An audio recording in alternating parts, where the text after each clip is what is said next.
दोस्तों चाहे कुछ भी कह लो, जो लोग सोचते हैं कि उन्हें दुनियादारी के बारे में सब कुछ पता है और चाहे वो कोई भी क्राइम कर ले वो बच के आसानी से निकल जाएंगे, उन लोगों पे हमेशा कर्मा भारी पड़ता है।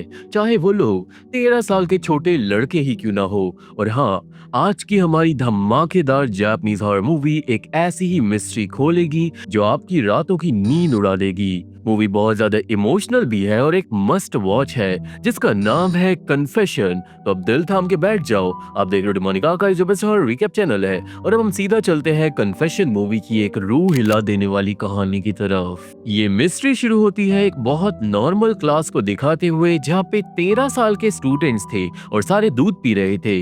सब लोग बहुत ज्यादा शोर भी मचा रहे थे और हर जगह हल्ला मच रखा था जो लिटरली हम लोगों का दिमाग खराब कर देता है। शोर को ऐसे हमारे सामने प्रेजेंट किया जाता है जैसे गलत हो रहा हो इस क्लास के अंदर कुछ, तो जैसे दूध का बिखरना या बच्चों की छोटी छोटी हरकतें। पर देन क्लास में आती है यूको नाम की एक टीचर।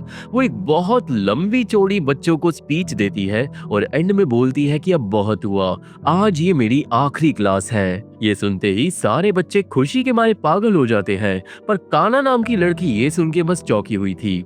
स्टिल यूको की स्पीच कंटिन्यू रहती है पर बच्चे ध्यान ही नहीं देते। इतने बुरे बच्चे कि लिटरली पर्सनली मुझे गुस्सा आ गया था इस क्लास पे। टीचर यूको देन अपने आखिरी लेसन को स्टार्ट करती है और बताती है एक राइटर के बारे में जो एक टीचर भी था।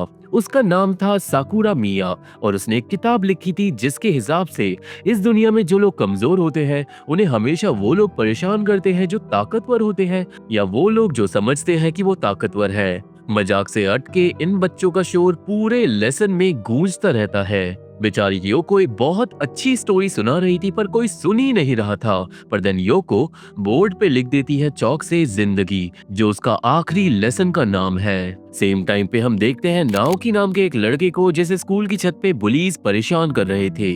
अब जो युगो का लाइफ लेसन था ना, वो शुरू होता है उसकी लाइफ स्टोरी से। उसका एक बॉयफ्रेंड था और युको प्रेग्नेंट हो गई थी। प्रेग्नेंट होने के बाद युको के बॉयफ्रेंड को पता चला था कि उसे एचआईवी है यानी एड्स। अब एड्स का नाम सुनते ही सारे स्टूडेंट फाइनली डर कर चुप बैठ जाते हैं क्योंकि उन्हें लग रहा था कि योको को भी एचआईवी होगा। पर योको बताती है कि लकीली एचआईवी ना योको को है ना उसकी बेटी मनामी को था। एचआईवी असल में सिर्फ सेक्सुअल कांटेक्ट से नहीं फैलता, वो रोजमर्रा की चीजों से भी फैल सकता है। और ताकि योको की बेटी मनामी को एचआईवी ना हो जाए, तो जब वो पैदा हुई थी उसके बाद योको के बॉयफ्रेंड ने अपने आप को योको और मनामी से अलग कर लिया था। योको और उसके बॉयफ्रेंड ने शादी भी नहीं करी थी मनामी को बीमारी से बचाने के लिए, और मनामी योको के लिए सबसे ज्यादा इम्पोर्टेंट थी। देन मनामी बड़ी हो गई थी थोड़ी सी और अभी पिछले साल ही मनामी शैगी नाम के कुत्ते का ख्याल रखती थी, एक बूढ़ी औरत के घर में जिसका घर स्कूल के बगल में ही है। उस बूढ़ी औरत का ख्याल योको रख रही थी, तो मनामी भी ऑब्वियसली अक्सर कभी कभी स्कूल में रहती थी और कभी कभी उस बूढ़ी औरत के घर पे। मनामी को इस क्लास के बच्चे भी जानते थे। उस छोटी बच्ची को एक खरगोश का कार्टून कैरेक्टर बहुत पसंद था। देन हमें पता चलता है कि एक रात मनामी स्कूल से गायब हो गई थी और एंड में मनामी योको को मिली थी स्कूल के पुराने पूल के अंदर। वो डूबकर बुरी तरीके से मर गई थी। पुलिस ने इस बात को इन्वेस्टिगेट कर बस ये बोल दिया था कि मनामी पानी में फिसल गई होगी, क्योंकि अक्सर मनामी शैगी को खाना देने के लिए जाती थी उस पुराने पूल के फेंस के पास, क्योंकि वहीं पे बूढ़ी औरत का कुत्ता बंधा रहता था। ये सुनकर कुछ बच्चे हंसने लगते हैं और कुछ रोने लगते हैं। योको बहुत ज्यादा दुख से भरी स्पीच दे रही थी कि कैसे अब उसकी मासूम बेटी मर चुकी है और वो कभी वापस नहीं आएगी। पर योको ने फैसला किया था कि वो अपनी बेटी की मौत का बदला जरूर लेगी, क्योंकि मनामी का मरना एक एक्सीडेंट नहीं था, एक हत्याकांड था और जो किलर है वो इसी क्लास के बच्चे हैं। और दोस्तों यकीन करो, मनामी का बदला आपके रोंगटे खड़े कर देगा। मनामी स्टूडेंट्स को बताती है कि तुम लोगों को इस दुनिया में बस एक चीज बचाती है और वो है जुवेनाइल लॉ, जिसके हिसाब से 14 साल के कम उम्र के बच्चे चाहे कोई भी क्राइम करे उन्हें जेल नहीं हो सकती, क्योंकि उन लोगों का दिमाग बच्चों वाला है। तो चाहे यूको अगर अपनी बेटी की मौत का राज खोल भी दे तो कोई फायदा नहीं होगा, इन स्टूडेंट्स को जेल नहीं हो सकती। यूको देन बताती है एक 13 साल की लड़की के बारे में जिसने एक रात अपने पूरे परिवार को बड़ी बेरहमी से जहर देकर मार डाला था। पूरा मीडिया पागल हो गया था इस हत्याकांड से, पर उस छोटी लड़की को उम्र की वजह से सजा नहीं हुई थी। पता है सजा किसे हुई थी? उस हत्यारन की टीचर को, जिसने बस एक दिन यूं ही क्लास में बच्चों को बता दिया था कि कौन सी दवाई जहरीली होती है और कौन सी नहीं। उस बेचारी का पूरा करियर खराब हो गया था उस हत्यारन की वजह से। तो बेसिकली कम उम्र वाले हत्यारों को रोकना नामुमकिन है। देन क्लास में आ जाते हैं वो बुलीज जो छत पे नाओकी को परेशान कर रहे थे, क्योंकि उन बुलीज पे भी खबर पहुंच गई थी हत्याकांड की। अब बेसिकली सारे बच्चों को जानना था कि किलर कौन है, पर यूको साफ बोल देती है कि मैं नहीं बताऊंगी किलर कौन है। योको से देन हमें पता चलता है कि उसका बॉयफ्रेंड और कोई नहीं साकुरा मिया था, जिसने वो किताब लिखी थी जिसके बारे में अभी अभी योको बता रही थी। सिंस वो फेमस था तो बच्चे भी चौंक जाते हैं। मनामी की मौत से साकुरा मिया और योको दोनों ही बहुत ज्यादा डिप्रेस्ड हो गए थे, पर एक दिन योको को मनामी के सामान से वो खरगोश वाला पाउच मिला था, जो कि अजीब बात है क्योंकि ये पर्टिकुलर पाउच योको ने अपनी बेटी को जानबूझकर एक दिन खरीद कर नहीं दिया था। ये पाउच असल में पड़ा हुआ मिला था उस बूढ़ी औरत शैगी के कुत्ते के पास, जिससे योको समझ गई थी कि मनामी की हत्या हुई है। और जल्दी ही उसे पता चला था कि हत्या करने वाले दो स्टूडेंट हैं, जिनके नाम योको नहीं बताती। वो उन्हें बोलती है स्टूडेंट ए और स्टूडेंट बी। अब दोस्तों जो स्टूडेंट ए था वो पढ़ाई में हद से ज्यादा अच्छा था, हमेशा फुल मार्क्स वाला लड़का। उसने एक वेबसाइट भी बना रखी थी आइंस्टाइन लेबोरेटरी के नाम से। देन एक दिन ए योको के पास आया था उससे मजाक करने। ए ने योको को दिया था एक पाउच, जिसे खोलते ही योको को झटका लगा था। योको ऑब्वियसली जानती थी कि ए उसकी बेटी की मौत का गुनहगार है, पर योको ने ए को बिल्कुल रिएक्शन नहीं दिया था। इतना ही नहीं, जाते जाते ए बोलकर गया था, अरे क्या तुम्हें कुछ फील हो रहा है? वो वाली फीलिंग है जो तुम्हारी बेटी के मरने के बाद तुम्हें आई थी। I mean, देख रहे हो उस लड़के के मिजाज। एनीवे ए ने उस शॉकिंग वॉलेट को खुद बनाया था, और उस वॉलेट की वजह से उसे एक कॉम्पिटिशन में इनाम भी मिला था, फर्स्ट प्राइज। और ऑब्वियसली इतनी बड़ी बात पता चलने के बाद पूरी क्लास समझ जाती है कि वो लड़का कौन था। लड़का था शूया नाम का एक स्टूडेंट, जो क्लास में चुपचाप बैठकर ये कहानी सुन रहा था। पर बात इतनी सी नहीं है, अब आगे जो योको बताएगी उससे आप लोग चौंक जाओगे। एक दिन शूया ने खुद योको को सारी सच्चाई बता दी थी, वो भी बिना रिग्रेट के, कि हाँ उसी ने उसकी बेटी को मारा था। पर जल्दी ही योको समझ गई थी कि शूया बस दुनिया की नजरों में फेमस होना चाहता है। यही रीजन है कि उसने कॉन्टेस्ट में भी हिस्सा लिया था। पर दोस्तों जब शूया वो कॉन्टेस्ट जीता था ना, तो सेम टाइम पे उस 13 साल की लड़की ने अपने परिवार को जहर देकर मार डाला था। तो ऑब्वियसली जो मीडिया थी वो मर्डर केस को ज्यादा पब्लिश कर रही थी, और शूया की अचीवमेंट छोटी रह गई थी। इस बात से शूया को गुस्सा आया था, और उसने योको को साफ बोला था कि वो भी अचीवमेंट पाना चाहता था, और इसलिए उसने इसकी बेटी को मार डाला, और वो और भी लोगों को मार सकता है। योको क्लास में सबके सामने अब बोलती है बड़ी डिमोनिक तरीके से कि वो शैतानी लड़के को मार डालेगी, जिससे पूरी क्लास चौंक जाती है। देन योको बताती है स्टूडेंट बी की कहानी, जो हत्याकांड के बाद डिप्रेस्ड हो गया था और पागलों की तरह हरकतें करने लगा था। वो स्कूल में भी लोगों को परेशान कर रहा था, और एक बार उसे सजा मिली थी पूल साफ करने की। और दोस्तों स्टूडेंट बी निकलता है नाओकी, वो लड़का जिसे बुलीज छत पर परेशान कर रहे थे। एनीवे हमें पता चलता है कि शूया ने मनामी को मारने का जानबूझकर प्लान किया था, और उसने अपने इस प्लान से पहले नाओकी को अपना दोस्त बना लिया था। शूया ने अपने शॉकिंग वॉलेट की बिजली की पावर को बढ़ा दिया था, एंड देन उन दोनों ने प्लान किया था मासूम मनामी को मारने का, क्योंकि वो एक इजी टारगेट थी। पर दोस्तों शूया ने नाओकी को ये नहीं बताया था कि मनामी झटका खाकर मर जाएगी। ये सुनकर सारे बच्चे अब नाओकी को भी बुरी नजरों से देखने लगते हैं, और सही ही हुआ। उस छोटी लड़की ने आखिर इन बदतमीज स्टूडेंट्स का क्या बिगाड़ा था। देन एक दिन शूया और नाओकी गए थे पूल के पास, जहाँ पे मनामी शैगी को खाना खिलाने आई हुई थी। शूया ने मनामी को दिया था वो खरगोश वाला पाउच अपनी मशीन को अंदर छिपाकर। देन जब मनामी ने उसे खोला तो उसे झटका लगा और वो वहीं पे गिर गई। वो पाउच उड़कर चले गया कुत्ते के पास, जो बाद में बूढ़ी औरत को मिला था। देन इस सब के बाद नाओकी बुरी तरीके से डर गया था।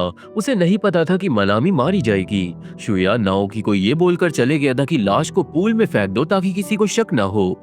नाओकी पहले तो डर के भाग रहा था, पर क्योंकि उसे जेल नहीं जाना था तो उसने देन मनामी को फेंक दिया था पानी के अंदर। यहाँ पे अब आप लोग चौंक जाओगे, क्योंकि ये सारी बातें शूया ने अपने मुंह से योको को बताई थी, और सेम बातें नाओकी ने भी योको को बताई थी। पर अपनी माँ के सामने।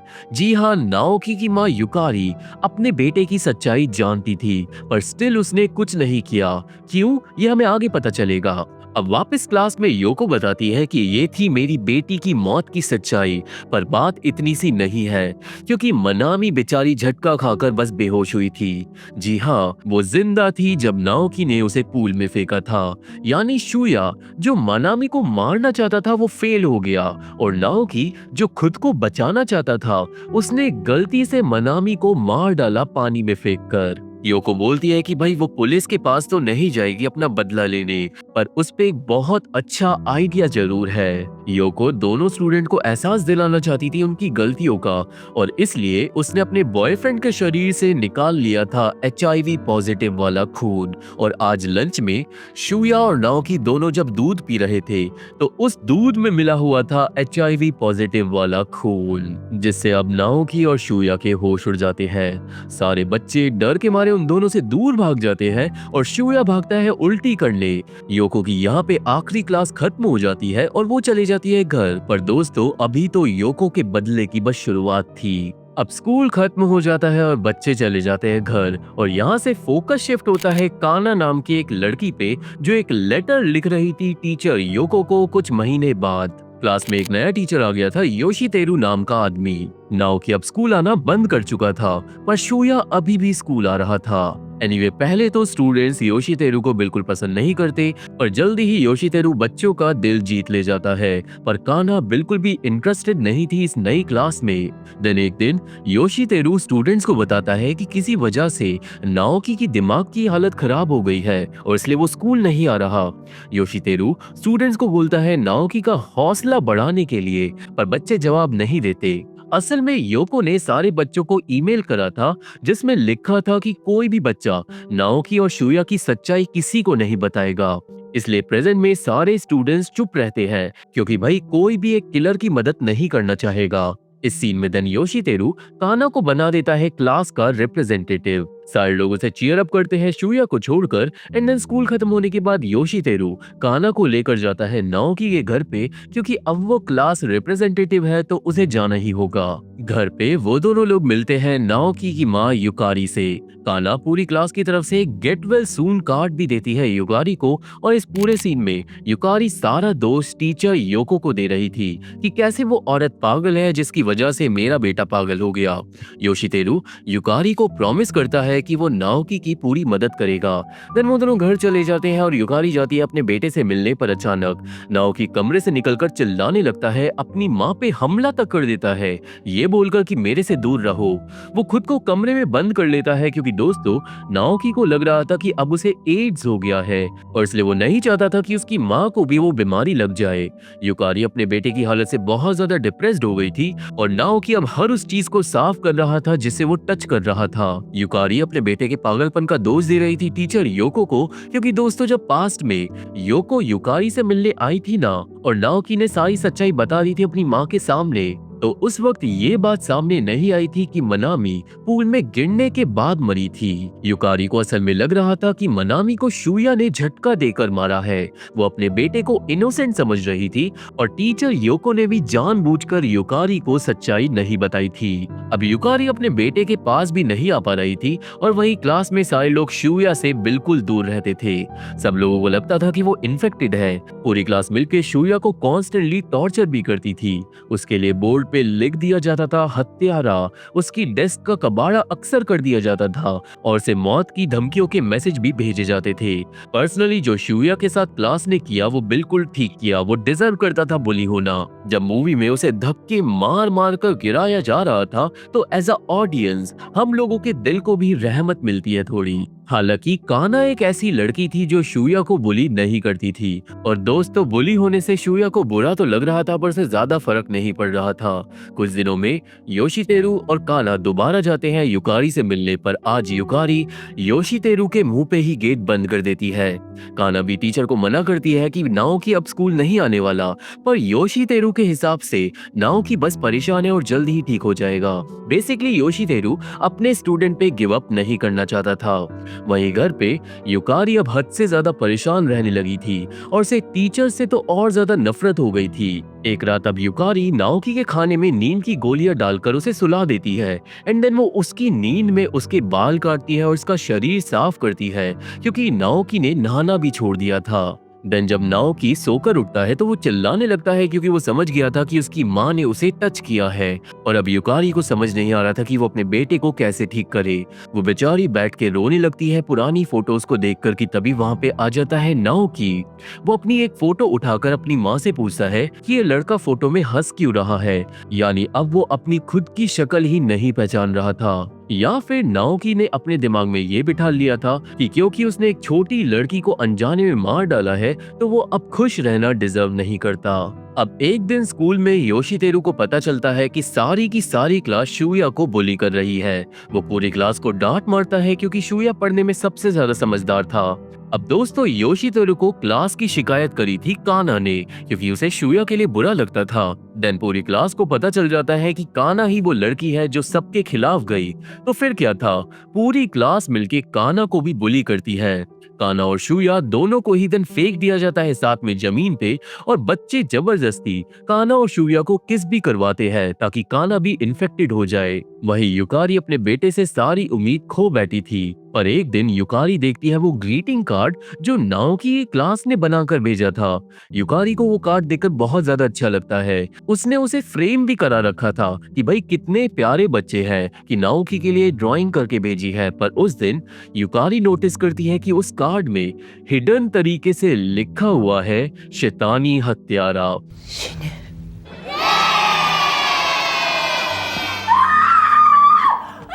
जिससे युकारी की रूह कांप जाती है और वो पागलों की तरह चिल्लाने लगती है। सीन जाता है काना पे जो घर जा रही थी जब रास्ते में उसे रोक देता है शुया। शुया काना को दिखाता है अपनी HIV टेस्ट रिपोर्ट जिसमें उसे HIV नहीं निकला था, यानी दूध पीने के बाद भी शुया को वो बीमारी नहीं लगी। वो रिपोर्ट्स देखकर शुया भागने लगता है पर काना बोलती है कि वो ऑलरेडी जानती थी कि शुया को एड्स नहीं है क्योंकि काना को यकीन था कि टीचर योको जैसी सुशील औरत बच्चों को वो बीमारी नहीं फैलाएगी। अब इसके बाद काना और शुया दोस्ती कर लेते हैं। काना के हिसाब से टीचर योको चाहे अपनी बेटी के हत्यारे से कितनी भी नफरत करे, उसमें इतनी हिम्मत नहीं थी कि वो उन्हें मार सके। काना और शुया देन इसके बाद साथ में काफी टाइम स्पेंड करते हैं और क्लास में अब सब बच्चे काना को भी बुली करने लगे थे। इस सबसे परेशान होकर एक दिन शुया करता है एक और बदतमीजी। वो अपनी उंगली काटकर खून लगा देता है एक लड़के के गाल पे।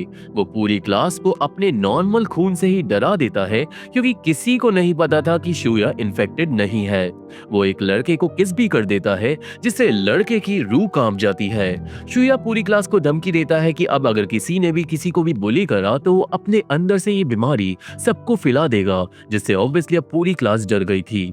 वहीं एक सुपरमार्केट में नाओकी का ब्रेकडाउन हो जाता है। उसने अपने दोनों हाथों को बुरी तरीके से काट कर घायल कर दिया था और अपना खून सारी चीजों पे लगा दिया था। तुरंत नाओकी की माँ को सुपरमार्केट बुलाया जाता है और अपने बेटे को घायल देखकर युकारी अब बिल्कुल टूट जाती है।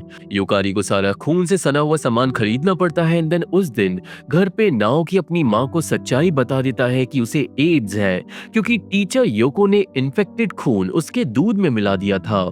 ये सुन के पहले तो युकारी को हो जाती है उल्टी, पर देन वो आती है अपने बेटे को हॉस्पिटल ले जाने के लिए, उसका टेस्ट वगैरह करवाने के लिए और साथ में पुलिस को भी इस केस में इन्वॉल्व करने के लिए।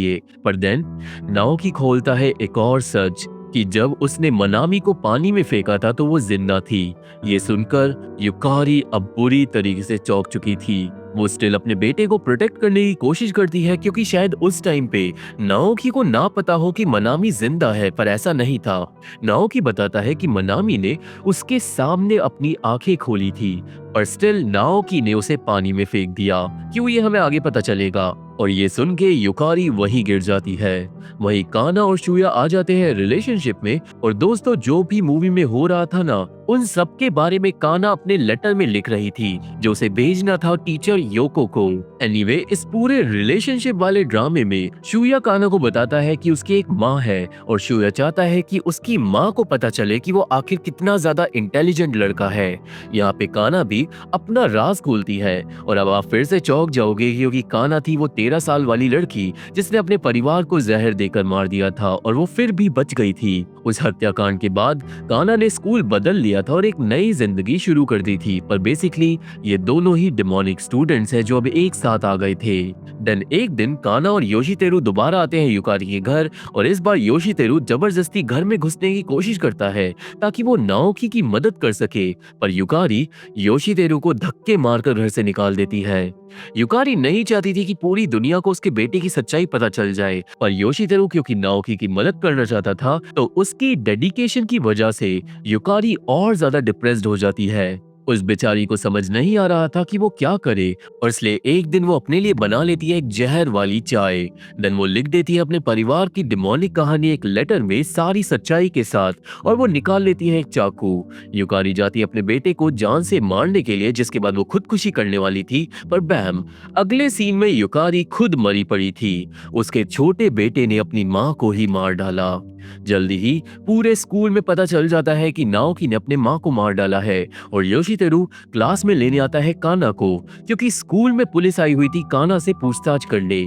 काना और योशितेरु जाते हैं क्वेश्चनिंग के लिए और रास्ते में काना हाई फाई करती है शूया को, यानी काना के दिमाग में कुछ डिमोनिक चल रहा था। देन क्वेश्चनिंग के वक्त काना उंगली कर देती है योशितेरु पे और पुलिस को बोल देती है कि नाओकी पागल हो गया योशितेरु की वजह से, क्योंकि योशितेरु बार बार उसके घर जा रहा था उसे परेशान करने के लिए। अब योशितेरु को मर्डर्स के लिए सजा तो नहीं होती क्योंकि उसकी गलती नहीं थी, पर उसका काना से भरोसा उठ जाता है और साथ में उसकी जॉब भी चले जाती है। अब इसके बाद हमें पता चलती है शूया की थोड़ी बैक स्टोरी।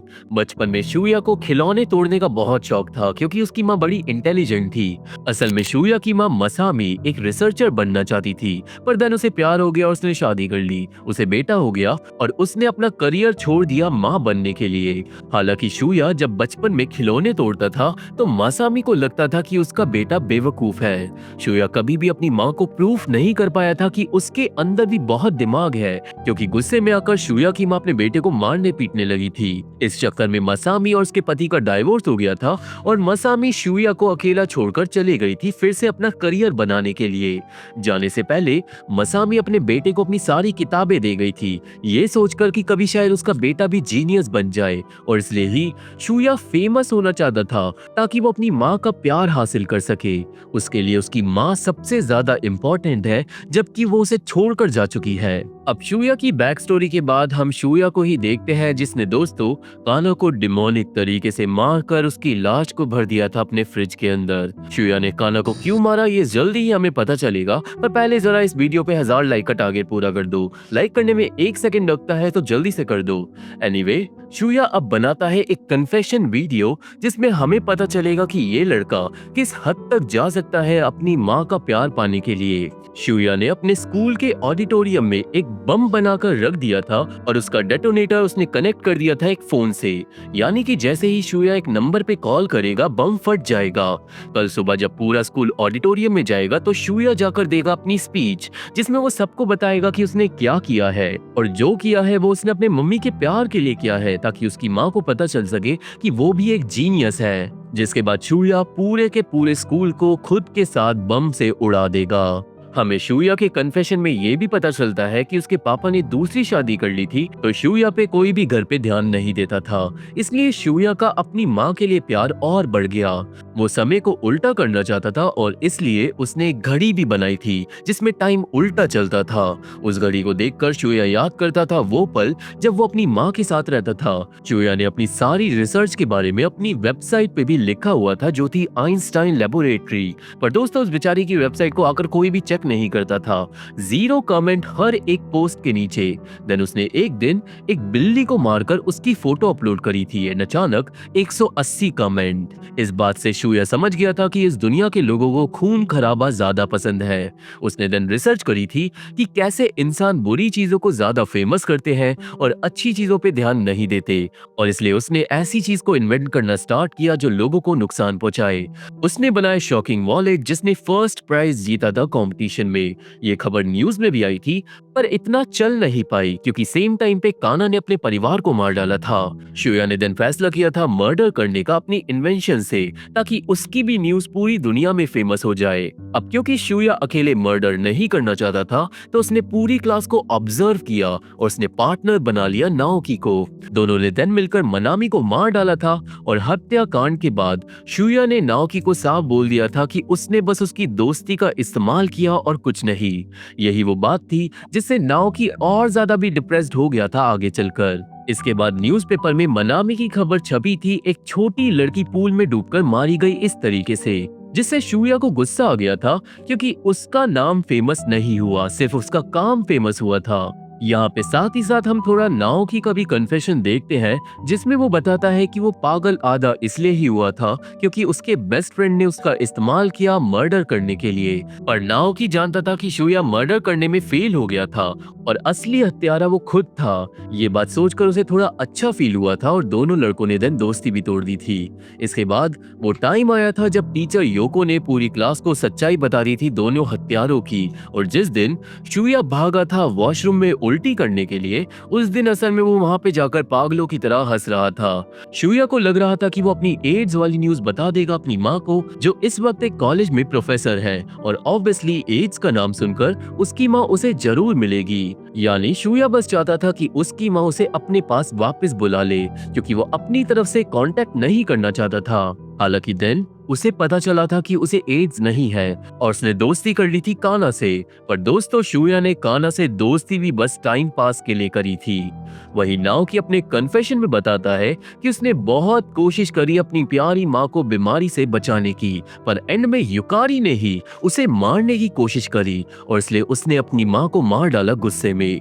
हम पास्ट का वो सीन भी देखते हैं जब नाओकी पागल हो गया था क्योंकि उसकी माँ ने उसकी सफाई कर दी थी, एंड देन कैसे युकारी ने अपने बेटे को छाती में स्टैब कर दिया था, जिससे गुस्से में आकर नाओकी ने ही युकारी को डिमोनिक तरीके से मार डाला था। अब जब युकारी की मौत की खबर न्यूज पे आती है तो शुया जलने लगता है क्योंकि नाओकी हो गया था फेमस। इस न्यूज के बाद शुया और काना में आर्ग्यूमेंट भी हो गया था और शुया ने काना को बता दिया था कि वो बस उसका इस्तेमाल कर रहा है और कुछ नहीं। काना ने देन शुया की बेइज्जती कर दी थी और उसे बोल दिया था कि तेरी माँ तेरे को छोड़कर चली गई है एंड स्टिल तो उनके पीछे पड़ा हुआ है। एंड देन तभी शुया ने कांच की बोतल से काना के सर पे मारकर उसे बुरी तरीके से खत्म कर दिया था। देन अब बात आती है काना पे, क्योंकि जो लेटर काना टीचर योको को लिख रही थी उसके आखिरी पन्नों में था काना का कन्फेशन। असल में जिस रात काना मरी थी उस दिन काना टीचर योको से टकरा गई थी एक कैफे के अंदर। कैफे में से काना ने निकलता हुआ देखा था योशितेरु को। काना देन गई थी योको से मिलने और यहाँ पे योको ने खोली थी एक बहुत बड़ी मिस्ट्री। योको ने बता दिया था कि उसने दूध में खून मिलाया ही नहीं था, वो बस दोनों लड़कों को बुरी तरीके से डराना चाहती थी। पर बात इतनी सी नहीं है। असल में योको बार बार योशितेरु से मिलती थी क्योंकि योशितेरु योको के बॉयफ्रेंड की लिखी हुई बुक का फैन था। योको ने इस बात का इस्तेमाल किया और उसने उसे बार बार नाओकी के घर भेजा। योको जानती थी कि ऐसा करने से नाओकी के घर पे हालात और ज्यादा खराब हो जाएंगे, यानी ये सब कुछ उसका प्लान था। इतना ही नहीं, योको ने क्लास के बच्चों को बोला था शुया को बुली करने के लिए, ताकि क्लास में भी सिचुएशन बिगड़ जाए। पूरी मूवी में जो डिमोनिक चीजें हो रही थी उन सब के बारे में योको जानती थी और वो सबकी पीठ पीछे सारी प्लानिंग खुद कर रही थी। काना समझ गई थी कि ये सब कुछ एक माँ का बदला है उन शैतानी बच्चों के खिलाफ, पर काना लेट हो गई थी क्योंकि उस रात काना को शुया ने मार डाला था। जबकि दोस्तों, काना उस शाम को टीचर योको को ये समझा कर आ गई थी कि प्लीज शुया को मत मारना, वो बस एक कंफ्यूज्ड लड़का है और कुछ नहीं। हालांकि अभी भी टीचर योको का बदला बाकी था। योको डिमोनिक तरीके से काना के सामने हंसने लगी थी क्योंकि वो शूया को नहीं छोड़ने वाली। ये सब काना ने अपने लेटर में लिखा था जिसे शूया डिलीट कर देता है हत्याकांड के बाद। शूया देन अपने कन्फेशन में बताता है कि कैसे उसने एक बॉम्ब बनाया था, पर एक दिन उसे आया उसकी माँ का ईमेल। शूया की माँ उससे मिलना चाहती थी। शूया तुरंत खुशी के मारे चले गया था अपनी माँ से मिलने, पर वो अपनी माँ के कैबिन के बाहर से ही लौट आया था क्योंकि शूया चाहता था कि उसकी माँ उसे जाने एक जीनियस की तरह, और इसलिए वो अपने बम वाले प्लान को पहले अंजाम देगा ताकि पूरी दुनिया में उसका नाम पहले फेमस हो जाए। बम वाले प्लान से शूया अपनी इस कन्फेशन वीडियो को अपलोड कर देता है अपनी साइट पे, और ये सब दूसरी तरफ देख लेती है टीचर योको क्योंकि वो शूया को लगातार स्टॉक करती थी। अब अगले दिन शूया स्कूल के सामने अपनी स्पीच देता है और स्पीच के एंड में वो दबा देता है अपना डेटोनेटर, पर उसका बम फटता ही नहीं क्योंकि बम टेबल के नीचे से गायब हो गया था, जिससे शूया के होश उड़ जाते हैं। शूया निराश होकर चले जाता है ऑडिटोरियम से बाहर, पर देन शूया को फोन आता है टीचर योको का और वो बताती है कि उसने पहले ही शूया के बम को ऑडिटोरियम से निकाल दिया था। इतना ही नहीं दोस्तों, शूया को उसकी माँ ने ईमेल कभी भेजा ही नहीं था। वो सब भी बस योको का प्लान था ताकि शूया अपनी माँ से मिलने के लिए और ज्यादा बेतावला हो जाए। हमें ये भी पता चलता है कि शूया अपनी माँ से मिलने पहुंच गया था, पर उस टाइम पे उसकी माँ कैबिन में नहीं थी और इसलिए वो वापस आ गया था। यानी शूया ने अपने कन्फेशन में झूठ बोला अपनी माँ को इम्प्रेस करने के लिए।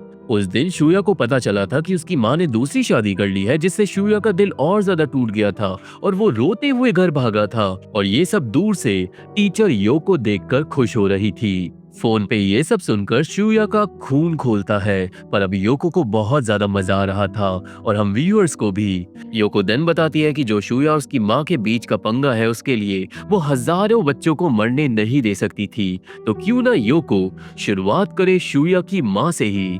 ये सुनते ही शूया चिल्ला पड़ता है। उसे पता चलता है कि पुलिस अब उसके घर जा रही है और जल्द ही उन्हें काना की बॉडी मिल जाएगी। शूया भागता है इस कन्फेशन से दूर, पर योको बताती है कि बॉम्ब हटाने के बाद वो मिलने गई थी शूया की माँ से कॉलेज।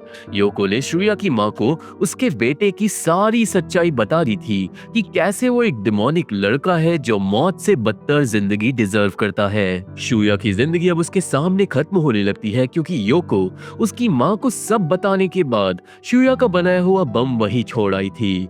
ये सुनते ही शूया की नाक से खून निकलने लगता है सदमे के मारे, क्योंकि वो समझ गया था कि जब उसने डेटोनेटर दबाया तो उसका प्लान फेल नहीं हुआ, उसने बस अपनी माँ को उड़ा डाला था। शूया से टीचर योको फाइनली ले लेती है अपनी बेटी का बदला। वो उसकी लाइफ के चिथड़े उड़ा देती है जैसे उसने अपनी माँ के उड़ा दिए, और अब वो घटिया लड़का कुछ भी नहीं कर सकता था। वो बेहोश हो जाता है, पर बेहोशी की हालत में वो एक विजन देखता है जिसमें वो खड़ा था अपनी माँ के फटे हुए कैबिन के सामने। उसके सामने आ जाती है वो घड़ी जिसमें उल्टा टाइम चलता था, और अब इस बार उसे अपनी हैप्पी मेमोरीज की बजाय दिखाई देने लगता है वो पल जब उसकी माँ यकीन कर चुकी थी कि उसका बेटा दुनिया में सबसे बेकार आदमी है, जिसके बाद वो मारी गई थी। शूया जो करना चाहता था टीचर योको ने उसका प्लान उल्टा कर दिया। शूया जलकर खाक हो जाता है उस विजन के अंदर अपनी माँ के साथ, एंड देन वो जाग जाता है वापस ऑडिटोरियम में। उसकी सांसें फूलने लगती है, और दोस्तों सच्ची में ऐसा खतरनाक बदला मैंने किसी भी मूवी में आज तक नहीं देखा। तो इस बात पे चैनल पे सब्सक्राइब बनता है, जल्दी सब्सक्राइब कर दो क्योंकि आप देख रहे हो डिमोनिक आर्काइव्स, जो बेस्ट हॉरर रिकैप चैनल है। और अब एंड में शूया के सामने आती है टीचर योको। योको शूया को बताती है कि बम बनाने वाला वो था, बम फोड़ने वाला वो था, तो अब वो रो क्यों रहा है, यानी ये सब उसी की गलती थी। शूया चिल्लाने लगता है और उसकी चीख बड़ी ज्यादा मीठी लग रही थी हम व्यूअर्स को, जिसके बाद टीचर योको उसके कान में फुसफुसाती है, अरे डरो नहीं, ये बस मेरा बदला था, पर मैं मजाक कर रही थी। एंड बैम, मूवी यहीं पे खत्म हो जाती है। अब वो मजाक कर रही थी या सच बोल रही थी ये तो आप लोगों पे डिपेंड करता है, तो आप लोग मुझे कमेंट में जरूर बताना। वेल ये था पूरा रिकैप कन्फेशन मूवी का, जो हद से ज्यादा सस्पेंस और मिस्ट्री से भरी हुई थी। मूवी बिल्कुल भी बोरिंग नहीं थी, और स्टोरी और राइटिंग और डायरेक्टिंग जॉब सब कुछ कमाल का था, इवन एक्टिंग भी। इसलिए मैं इस मूवी को दे रहा हूँ 8.5 आउट ऑफ 10। आप लोग मुझे अपनी रेटिंग कमेंट में बता सकते हो। आप देख रहे हो मोनिका का जो बेस्ट और रिकप चैनल है और ड्रिल सिंपल है कि आप लाइक करो, शेयर करो और सब्सक्राइब करो क्योंकि ये सपोर्ट आपकी तरफ से बिल्कुल फ्री है और हमारे चैनल की बहुत मदद करता है। मैं चैनल अपडेट्स डालता हूँ टेलीग्राम पे और मैं इंस्टा पे पर्सनली सबका रिप्लाई करता हूँ, तो वहाँ पे भी फॉलो कर सकते हो। और मैं मिलूंगा अपने अगली वीडियो में, तब तक के लिए थैंक यू, बाय बाय।